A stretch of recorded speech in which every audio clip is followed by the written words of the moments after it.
In this video, I'm going to be showing you a few interesting things I found in my garden this year. Stay tuned.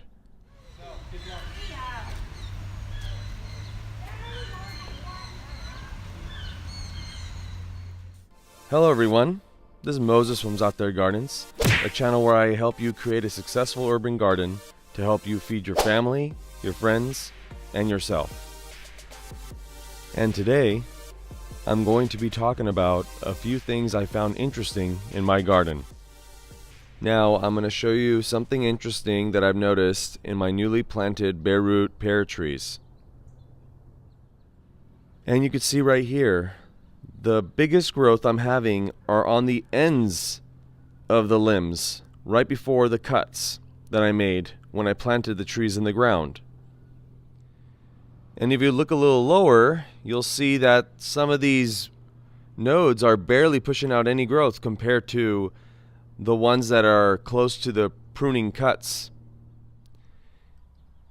And the other thing I'm noticing is where I did lower branch pruning when I planted these trees, I'm noticing a bud forming on only the right side of the cut that I made.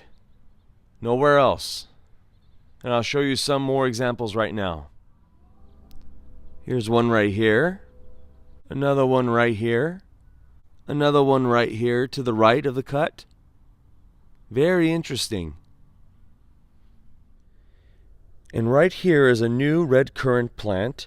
I currently have one in the ground in my garden. I just wanted another one. And I noticed something very interesting today. The first day I brought the plant home, my dog Lulu bit one of the top nodes, and there she goes. Bit one of the top nodes when it was flushing out new leaf growth, and it fell into the pot. And let me show you something interesting that happened. As you can see right here is the leaf node that fell down. Currently, if I try to pull on it, it will not budge. It's stuck into the ground. It seems as though it has rooted into the soil. But look around it.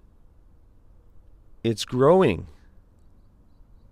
Now, I thought it was just coincidence that the leaf node fell there and the red currant pushed up new growth through its roots, but the leaf node is not moving. It is stuck into the ground.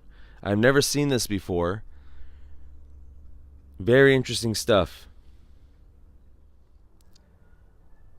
Beginning this new year in 2019, I want a lot of you to think of what makes you stressed out in your garden, and to remove that stress or modify it in some way to make you happier in your garden. I'll put a card on the screen right now talking about how to deal with a stressful garden.